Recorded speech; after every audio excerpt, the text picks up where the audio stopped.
हमारे समाज में कुछ लोग ऐसे होते हैं कि अगर हम उन्हें किसी गलत काम से रोकें ना तो उनका सीधा सा रिप्लाई क्या होता है कि तुम हो कौन, पार्षद या विधायक। अब इन बेवकूफ़ों को कौन समझाए कि तुम जो कर रहे हो वो गलत है और गलत से वो हर सच्चा इंसान रोक सकता है जो जागरूक है। आज मैं इसी मुद्दे को आप लोगों के सामने रख रही हूँ और अगर आप लोग मेरी बात से सहमत हों तो प्लीज़ आप कमेंट में ज़रूर लिखिएगा और इस चैनल को सब्सक्राइब ही नहीं करना है, आपको ज़्यादा से ज़्यादा शेयर भी करना है। क्योंकि एक बहुत ही करंट सच्चाई लेकर मैं आप लोगों के सामने आ रही हूँ। देखिए, देवभूमि उत्तराखंड के खूबसूरत जंगल हैं और जो सबसे बड़ा जानवर इंसान है ना, उसने इन जंगलों में क्या गंद मचा रखा है। देखिए, पॉलीथीन, जगह-जगह कूड़ा और ये ऐसा गंद मचाने वाला सिस्टम है कि और ये सभी लोग नहीं करते, कुछ लोग करते हैं। चलिए हम साझा करते हैं क्या हुआ। आज फिर बताऊंगी आपको एक सच्ची घटना, समाज से जुड़ी एक सच्ची घटना। और सबसे पहले हम बातें करते हैं महिलाओं के स्वभाव पर। ज़्यादातर महिलाओं का स्वभाव बहुत सफाई पसंद होता है और हो भी क्यों ना, हम महिलाओं के लिए घर एक मंदिर जैसा होता है।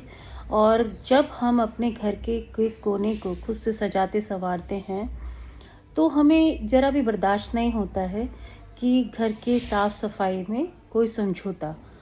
कि महिलाओं का ऐसा स्वभाव होता है कि अगर थोड़ा सा भी उनको सामान फैला दिखे तो उनके चेहरे के एक्सप्रेशन चेंज हो जाते हैं। अगर वो रिश्तों के लिहाज में किसी को कुछ ना भी कहे ना तो भी उनको बहुत बुरा लग रहा होता है, ये उनके चेहरे से दिख जाता है।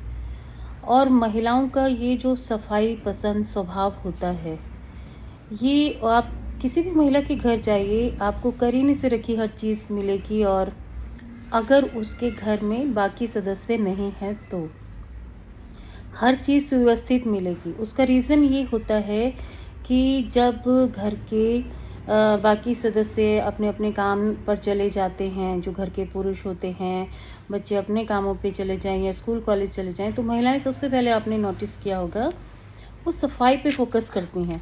पहले पूरे घर को सुव्यवस्थित करेंगी, डस्टिंग करेंगी, एक बार झाड़ू भी लगा देंगी।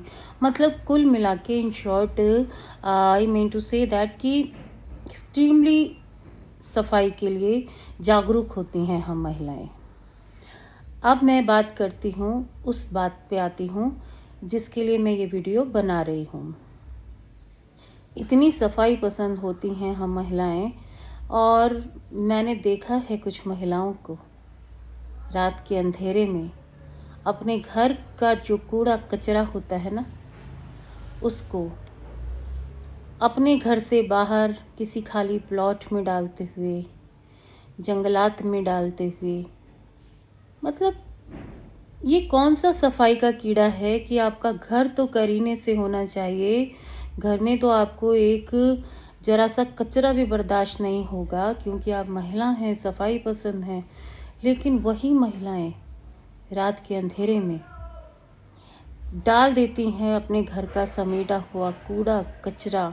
मैंने कुछ महिलाओं को तो घर का जो गंदा पानी होता है ना, उसको स्टोर करके रख के रात को उस स्टोर किए हुए गंदे पानी को सड़कों पे बहाते देखा। मतलब अपने घर से सड़क पे बहा देंगी वो महिलाएं और बदबू से जीना मुहाल हो जाएगा। होता क्या है, जो पढ़े लिखे सिविलाइज लोग होते हैं वो ऐसे लोगों के मुंह नहीं लगते। वो ज़्यादा से ज़्यादा फाइनेंशियल स्टेबल हैं तो उस एरिया को छोड़ देंगे, किसी और अच्छी जगह मूव ऑन हो जाएंगे। बट जो लोग रह रहे हैं उनका क्या। आज मैं बात कर रही हूँ देवभूमि उत्तराखंड के रायपुर विधानसभा के क्षेत्र सुंदरवाला की, जहाँ पे जल की निकासी के लिए जो बारिश में बरसाती जो रपटे आते हैं ना इस एरिया में, उसके लिए जो नाले खोदे गए थे उसमें लोगों ने सीवर के पाइप डाल दिए। और वो जगह जगह से क्योंकि ओपन है, उसमें लोहे के जाल लगे हैं लेकिन ओपन है, तो उनसे जो बदबू से जीना मुहाल होता है आमजन का, एक समस्या है। दूसरा क्या है कि जंगलात की खूबसूरती के लिए जितना प्रशासन कर सकता है ना वो करेगा, भरसक प्रयास करेगा। लेकिन कुछ अनसिविलाइज्ड ऐसे लोग हैं, और उसमें महिला हो पुरुष हो, और जो बाहर से आके रेंट पे रह रहे हैं, ऐसे भी लोग हैं जो एक वीरता का कार्य समझते हैं। रात के अंधेरे में कूड़ा जंगल में फेंक देते हैं, खाली प्लॉट्स में फेंक देते हैं। उन बेशर्मों को इतना समझ नहीं आता है कि गौ माताएँ जो विचरण करती हैं वो इन कूड़ों में मुँह मारती हैं, और अगर कोई भी काँच या नोकीली चीज़ उस कूड़े में है या कोई ऐसा कुछ उसमें खाद्य पदार्थ है जो वो खाएँ और बीमार हो जाए या उनकी जान पर बनाए, तो इस पाप को कौन भुगतेगा? वो कितने जन्मों तक इस पाप को भुगतेंगे, उनको शर्म नहीं आती है। अपने आसपास के एनवायरनमेंट को गंदा करते ऐसे लोगों से मैं निवेदन करूंगी कि कम से कम अपने क्षेत्र को साफ सुथरा रखो। क्या फ़ायदा आपके घर अगर साफ सुथरे रहें और आपके आसपास गंदगी रहे, क्योंकि जो हवाएं आपके घरों में जा रही हैं, जो हवाएं आपके शरीर में जा रही हैं, वो छूकर उन्हीं को आ रही हैं जो कूड़ा आपने बाहर खिंडा रखा होता है। तो थोड़ी शर्म करो, थोड़े जागरूक बनो। ठेका नहीं लेकर बैठा है आपके क्षेत्र का कोई पार्षद या विधायक कि हर एक आपकी खामी को, हर एक आपकी गलती को वही सुधारें। आप भी अपने क्षेत्र के जिम्मेदार नागरिक हैं, इस देश में रहते हैं, जिस क्षेत्र में रहते हैं, तो सिर्फ अपने घर तक जो अवेयरनेस आप लोग रखते हैं, अपने बाहर वो अवेयरनेस कहाँ खो जाती है? वो सफाई की भावना कहाँ खो जाती है? अपने घर का कचरा समेटा और इधर उधर फेंक दिया, इसको आप सफाई कहते हैं? आप थोड़ा सा जागरूक बनिए और अपने आसपास के एनवायरनमेंट के लिए भी थोड़ी सी अपनी रिस्पॉन्सिबिलिटी पर फोकस करिए। अगर घर आपका है तो क्षेत्र भी आपका है।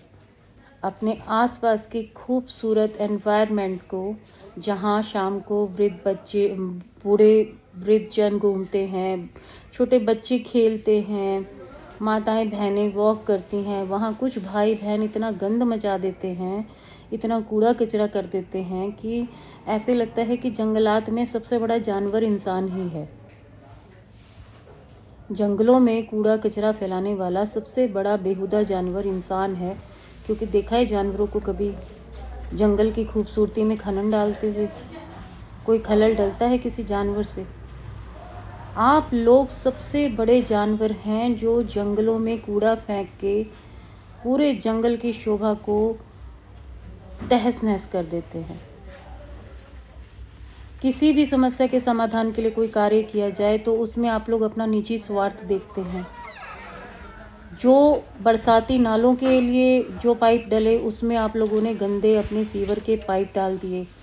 आपने पूरे एनवायरनमेंट को बदबूदार कर दिया है। अब आपने कूड़ा फेंक फेंक के जंगल की खूबसूरती को दो कौड़ी का कर दिया है। क्यों अपने क्षेत्र के दुश्मन बने बैठे हो? थोड़ा सोचो, और अंतरात्मा पे अगर थोड़ा लगे कि सही बोल रही हूँ तो ये कूड़ा डालना बंद करो, वरना अंतिम तो यही होगा कि जो सिविलाइज्ड लोग हैं उनसे ये क्षेत्र खाली होगा, और क्षेत्र के जो पार्षद हैं या विधायक हैं, ज़्यादा से ज़्यादा वो कैमरे बेचारे लगवा सकते हैं। वो तुम लोगों के एक एक के घर में बैठ के चौकीदारी नहीं करेंगे कि कौन आके कूड़ा डाल रहा है, कौन नहीं डाल रहा है, क्योंकि उन्हें और भी बहुत से काम होते हैं। तो थोड़ा खुद की जिम्मेदारियां भी आप समझिए।